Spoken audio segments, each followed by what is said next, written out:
This episode of the Disruption Lab is taped in front of a live studio audience. Most founders try to avoid regulation and compliance problems. You built a company around them. So, what made you decide this was a problem worth solving? That's a good question. One I ask myself some days.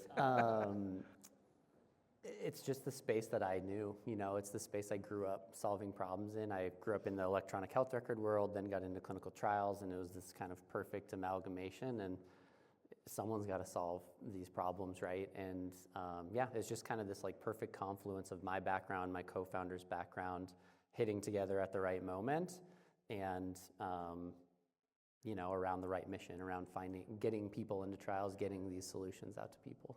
So this is a thesis I've had for a while, and I say thesis, I've seen it play out so many times, that there are folks inside of large companies that when we talk about lived experience founders, lived experience doesn't necessarily have to be a social problem or have to be something you experience at home or, I just wish we had better latches for child safety or something like that. It can be actually a problem that you have in your day job when you work inside of a large corporation. So this is a lived experience challenge that you ran into in your day job that you decided to solve and start a company around. Yep. How would you define the problem that you solve? And when did you decide that it was worth going after? Yeah, the problem we solve is helping get patients into clinical trials more effectively. So it's the number one reason why drugs take a really long time to get to market and why solutions take a really long time, devices and drugs take a really long time to get to people. Is the number one bottleneck for all of it is, can I get patients to participate in these clinical trials? And I, like you said, I didn't find that problem on my own. I found that problem through working for really large electronic health record companies. I was basically always in a corporate role before getting into the clinical trial, into entrepreneurship and starting this business. And so, it was learned problems through learned pain at large hospital systems that I was doing these data projects for, and seeing, hey, the research team keeps coming to the data team over and over and over and over again, asking for this data. Why? And then I got, into research, and that's really where it all started. So I know a lot of, when I ran the Sprint Accelerator, we would have, our corporate executives that would become mentors in the program. And there was a fear inside the big company for a while that it was I don't know that we want to expose them to startups because maybe they're going to want to go work for those startups. And what we found was the opposite was true. Is every time one of them mentored a startup, they would come back and be like, I'm glad I'm not in a startup.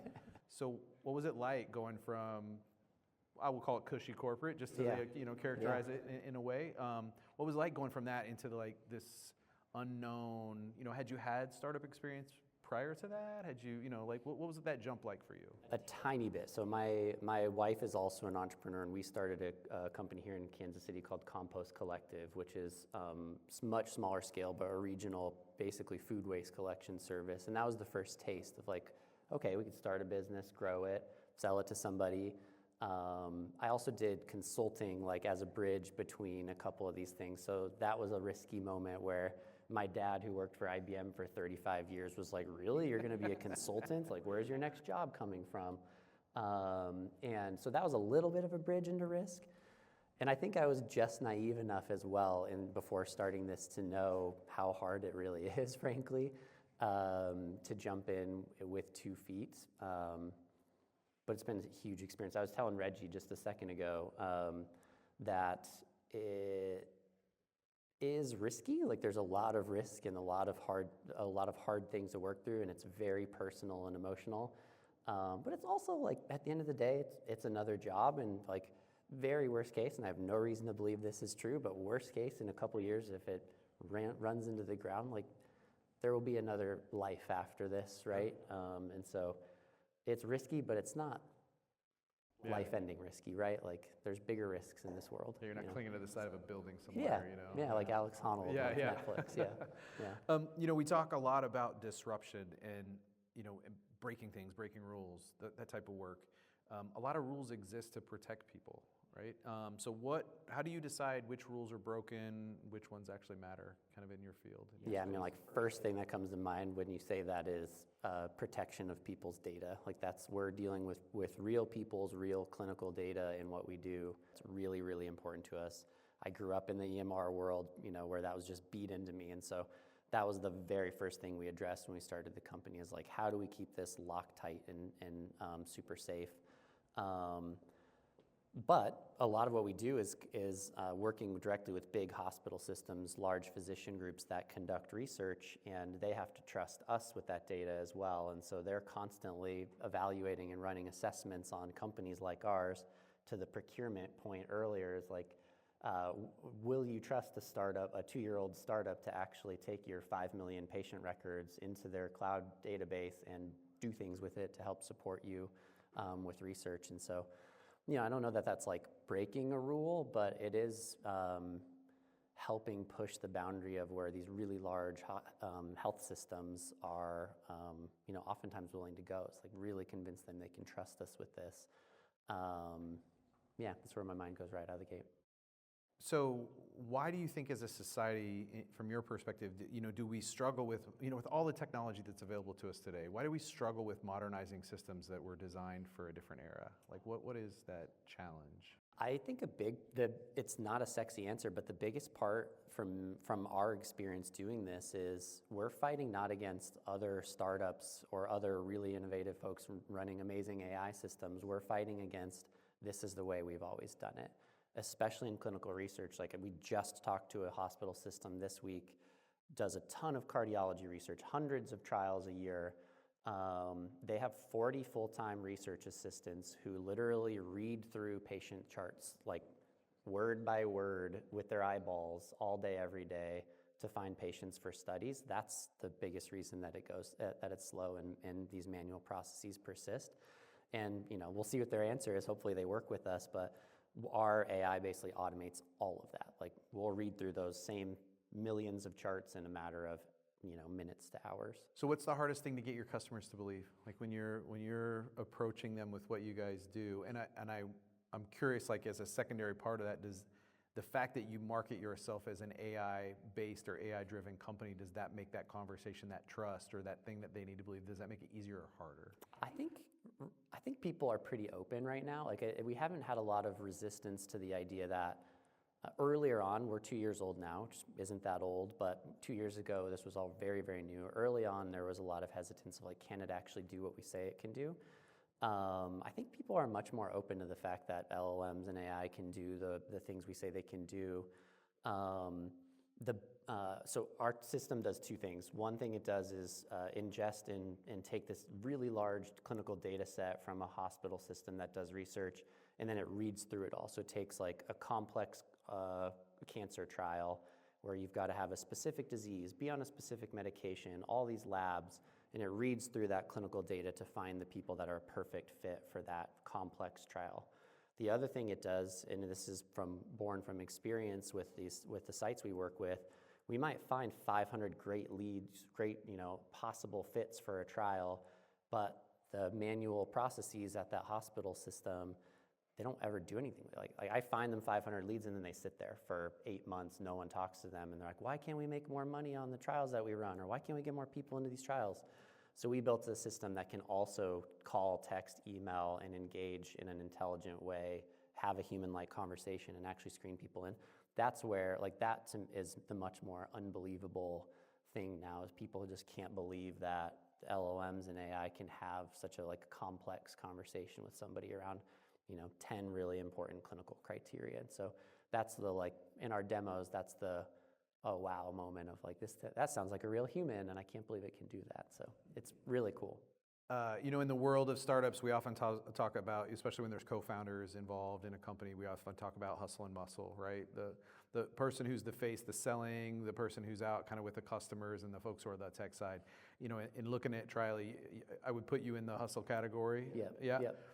So I guess I'm gonna make a leap here, an assumption. What did you get wrong the first time you went in to sell to an organization that cared so much about risk? The first time. That's such a good question. One thing is probably not the answer you'd expect, but early on, and I'm still learning this, but I didn't come from a sales background. I came from a product and project management type background. So I didn't know how to sell before I started this, and I took and this is kind of an asset when you're in a corporation, but I took my work really personally. Like I always owned things really deeply and really took it super personally. And I took Triley, and I still do, but took Triley really personally. And when the sales call inevitably didn't go my way, or the investor meeting didn't go my way and we got a no, I took that like a personal assault for a long time early on. And in because of that, I didn't take the feedback in it. Like I didn't find the feedback. It felt like, oh, I'm the reason this sucks and we're not getting this sale. And it took one of my co-founders actually, who's much more logical and an engineer, to say like, look, this isn't you, this is our product, and you need to get that feedback and bring it back so we can make it better. So anyway, yeah, it was taking things too personally. Yeah, they're probably sitting over there going, no, tell me what they said. Specifically, what exactly. Not about you, but tell me Yeah. what they said, because I need Yeah. to fix something, or I need to, Exactly. Yeah, that's hilarious. What's the most absurd rule or process that you've encountered that everyone just accepts in this space? What a good question.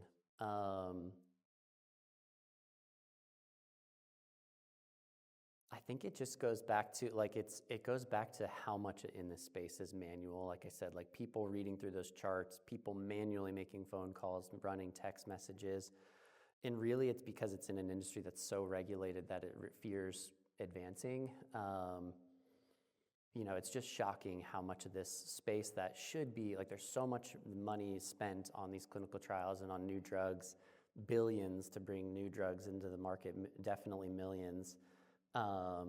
You'd think it would be significantly more further along than it is, but it's still a lot of people behind the scenes doing manual work.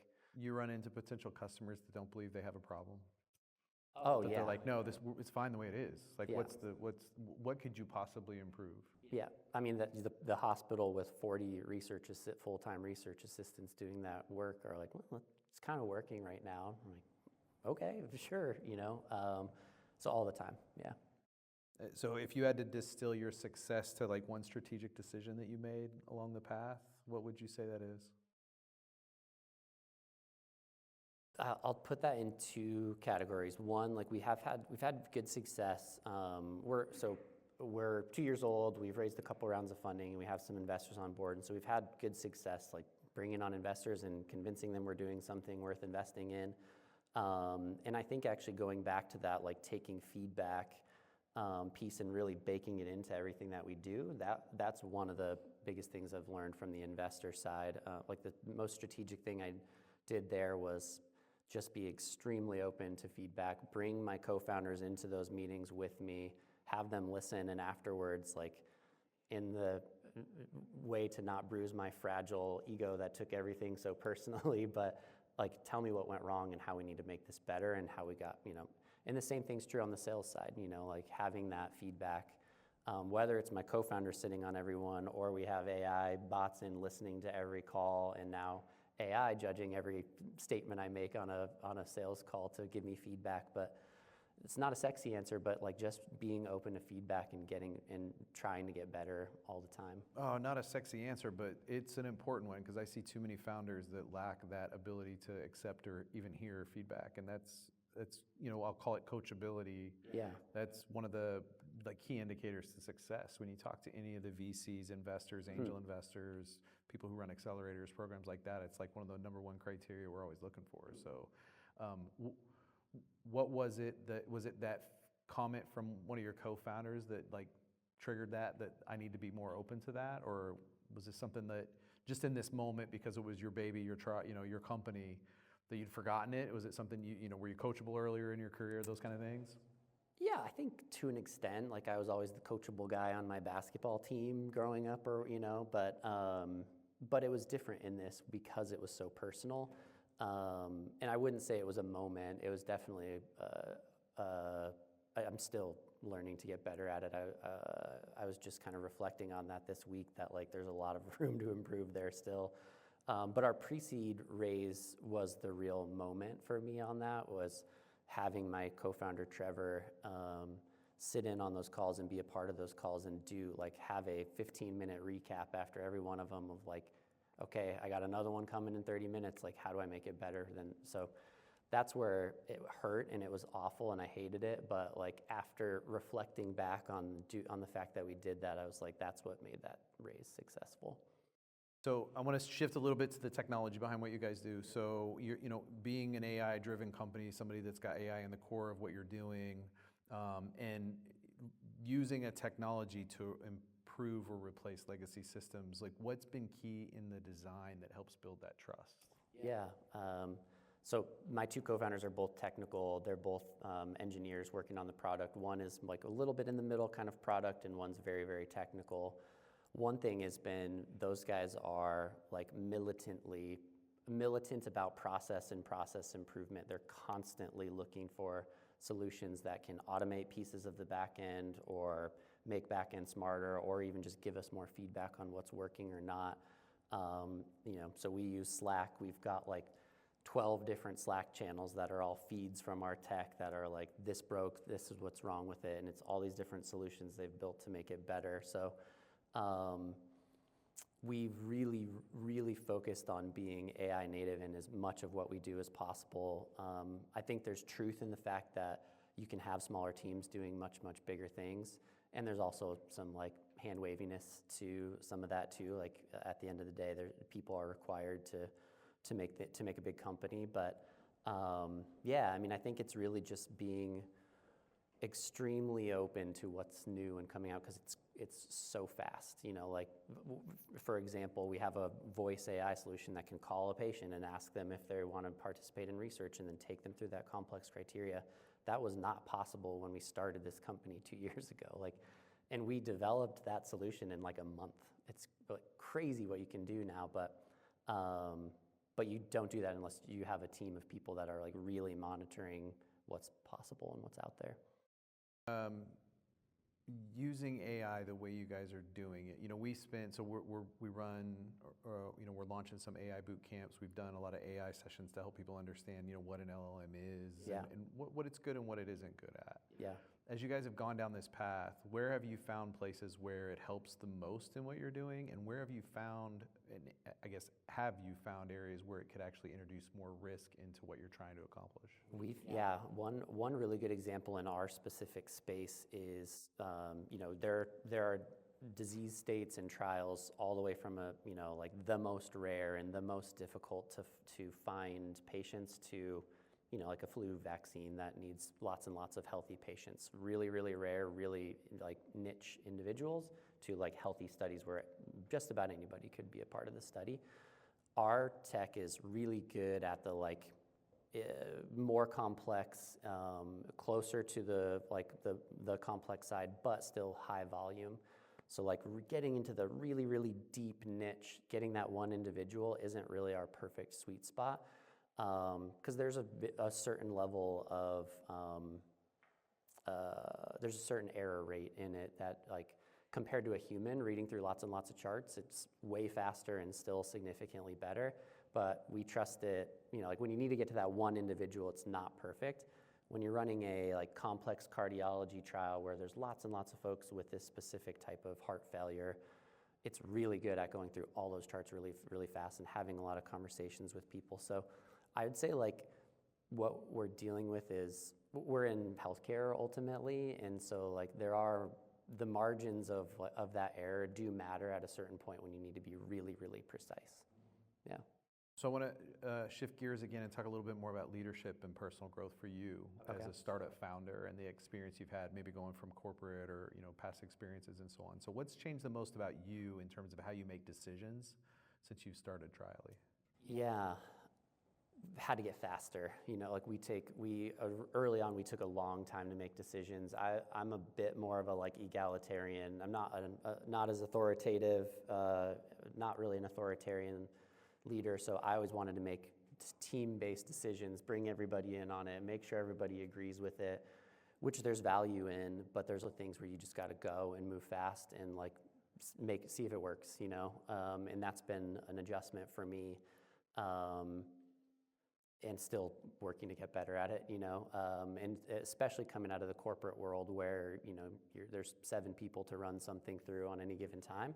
when it's just you and maybe your co-founders, but even like they're busy doing their thing, there's sometimes where you just gotta make a call and not have a team of people to back you up on it. Do you have a framework for how you make decisions faster? Or, I mean, like, because I know a lot of people, I always use kind of a specific decision-making framework, and I've just gotten to the point where I've used it enough that I can do it fast. I can process that faster a little bit now, because I'm old, I guess. Yeah. I've done enough.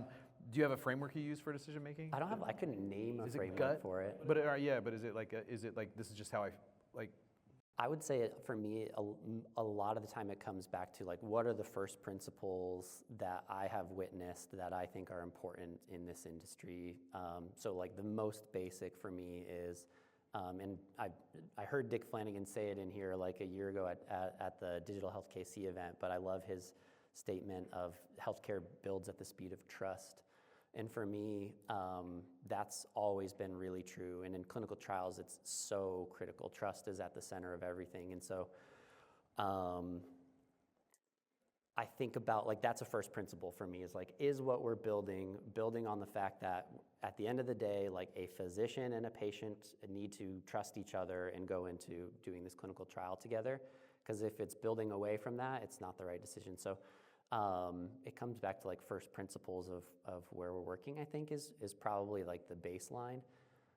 But if you have ideas for a better framework for me or another framework, I'm all ears. I think everybody's got whatever they're comfortable with. I just know I've had some founders that have said, also heard speed is one of the things you have to learn to adapt and to get better at, especially if you've come out of a corporate environment, because there's always a backstop, always a reason you could like slow it down or go get approval or do whatever if you don't feel comfortable making the decision or having the buck stop there on your desk. And so I've had some founders be like, I just go with kind of a gut feeling and what feels right, and I've had others be like, no, I just have a logical process I've learned to process quicker now or be less certain about. So I just was curious if you had a decision-making methodology that you used or something. Not a gut-driven person, so it is somewhat logical. I couldn't tell you what the logical decision-making process is. If it works for you, it doesn't matter. Just maybe write it down someday and you can publish it. Teach other founders how to do it quicker. But I think like what it comes down to, like a concrete example of why that is required is, like we have investors, we have a runway, and like at the end of that runway, I've got to prove that the company is succeeding, or hopefully we're making so much money I don't need investors as badly the next time around. But I have to make decisions. Our sales cycles with a big health system is 6 months plus. So like the decisions I make about who I sell to right now are going to take 6 months before that comes to fruition. And so I need to make decisions now so that when I get to the end of that runway, I've got signed paying customers that I'm helping succeed on their trials, So that's like we got to make every day matters.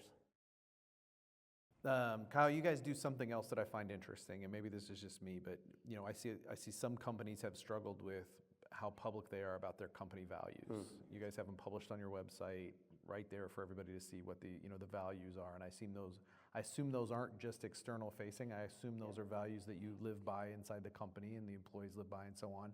So I'm curious, how did you go about establishing the values for the company? Because I think that's always an interesting thing to hear how people establish those and what thought went into those. For a leader. Putting them out public came from my Epic days. At Epic, which is a big electronic health record company up in Wisconsin, it's Cerner's biggest competitor, or what was Cerner's biggest competitor. They posted theirs in the bathrooms. So like when you sat down to go, they were right there in front of you, the 10 commandments of Epic. I wonder if there's some research behind the retention of that. I'm sure there was, because you're just staring at it. But they had it there, they had it everywhere. So it was a really big deal, and those really got beat into you. And I as starting this company, realized like that was really effective. I know I could tell you, maybe not all 10, but I could tell you a number of those principles. So that is part of the reason why we're really public about it. It also goes into every hire.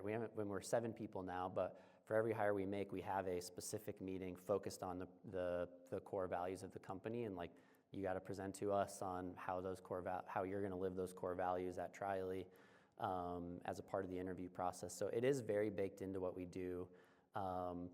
And honestly, so my two co-founders came from a company called Zapier before starting Triley with me, and they're pretty like unashamedly rip-offs of Zapier's values because we just really loved their culture.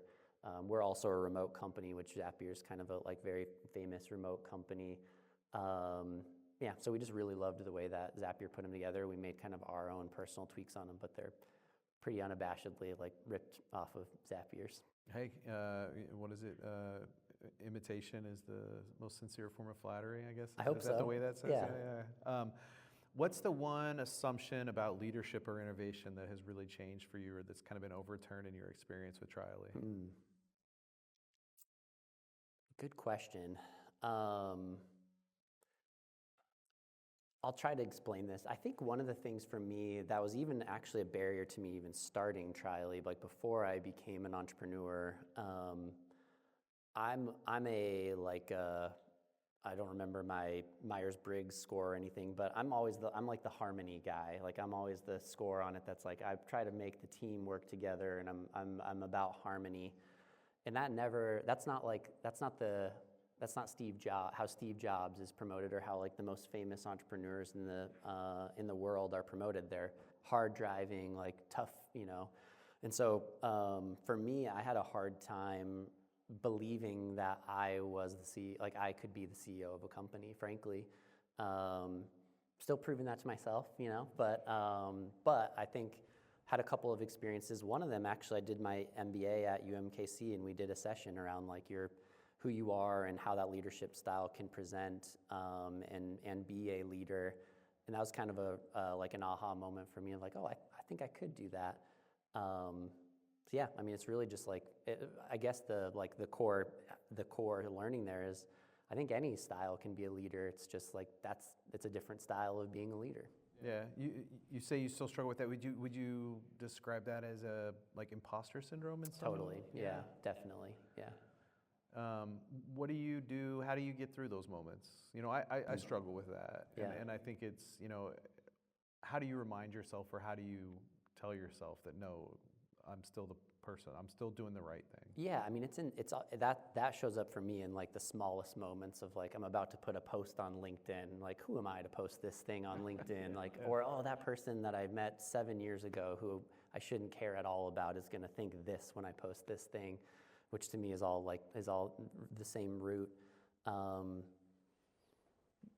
I think it's the same realization of like what, you know, everyone's at a different place. So there are certainly people far better, far more experienced CEOs and founders than I am, and always will be. But there's also a lot of people that are like maybe at the brink of making the decision to go do that, or are at the, you know, like early stages of their career in electronic health record and clinical trials world, and that thing could be the thing that helps them, you know, have an aha, or just see somebody else trying that gives them something to work from. So I think that's what helps, is like ultimately there's people that'll benefit from this, from hearing it. So yeah, the other is just like suck it up and do it. You just got to do it, you know. Yeah. Nobody else here to do it. There's only 7 of us. Yeah. Aside from the identity issue of, you know, like not taking things personally, what's been the hardest thing about entrepreneurship for you? I think it's just how it's personal in a different way. Like it's how up and down it is. You know, like you can have a big client, a big contract get signed, really exciting, and be up, and then literally 3 minutes later feel like you're in the pits of hell because some random little thing happened that shouldn't be bringing you down but does. So it's just way more emotionally. You're just so much more invested in it than I was with previous roles. And not that I didn't care a lot about them. It's just so much more a part of who you are, I think. So yeah, it's the emotional ups and downs of it. Really, that's the hardest. I love that you describe it as being minute to minute, because a lot of people are like day to day. It's like, no, it can be literally a swing of this conversation to the next conversation when, you know, you have those huge valleys and those huge ups. Yep. So What has fellowship meant to you as an entrepreneur? Like being able to connect with other founders or other entrepreneurs, what has that meant to you in this space? Yeah, huge. I mean, one, I'm very lucky that my wife is also an entrepreneur, so it's almost like having a coworker in the house where I can be like, you're not going to believe what happened today, and she's like, actually, like I get it. Yeah. So that's really, really been extraordinarily helpful. But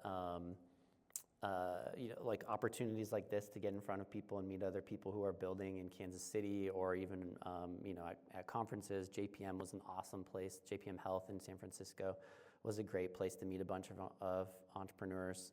Just makes you feel like you have somebody in it with you, and you can take somebody said it earlier, just somebody to bounce these things, like these problems off of, that feel like they're only your problems, but really it's been someone's dealt with this problem, for all of history, and there will be more people that deal with this problem in the future. So that's the biggest thing, and I'll use that as a chance to shout out Keystone, and shout out Kansas City.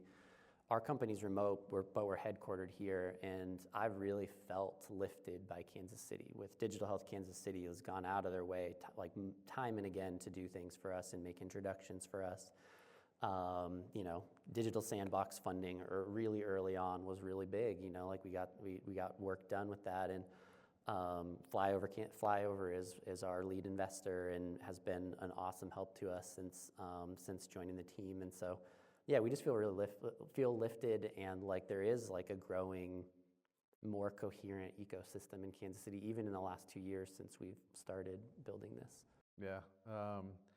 I always have I was just talking to somebody about this today. We talk about access to capital, talent, partnerships, customers, those things, but like fellowship is one of those things I think is truly underrated as a founder. We always talk about how lonely the journey is, but if you can turn around to someone and be like, you're never going to believe what's happening, they're like, well, yeah, it's happened to me. So you'll get through it. Yeah.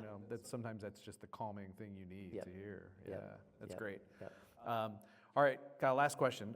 If you could redesign one broken system that founders complain about endlessly but rarely fix, what would it be? Oh man, I think it's so easy to pick on investment and funding. Let's pick on it. It was actually mentioned earlier, and I think there's a huge chasm. I think there's some support for really, really early on. Like you can find some accelerators or some digital sandbox type things to help you along. And even like pre-seed, if you have the right team and have the right idea, like there's folks to find in there. But that like seed to Series A time period is so critical and so difficult. And that's kind of the like post ideas built, products built, and you're really working to like get revenue and like get to the next level where you're maybe a little bit more investable at a larger scale.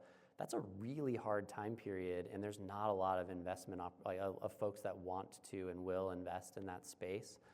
But there's a lot of great companies in that space that are investable, and so I think that's a really hard time. I think a lot of businesses fail that shouldn't fail there,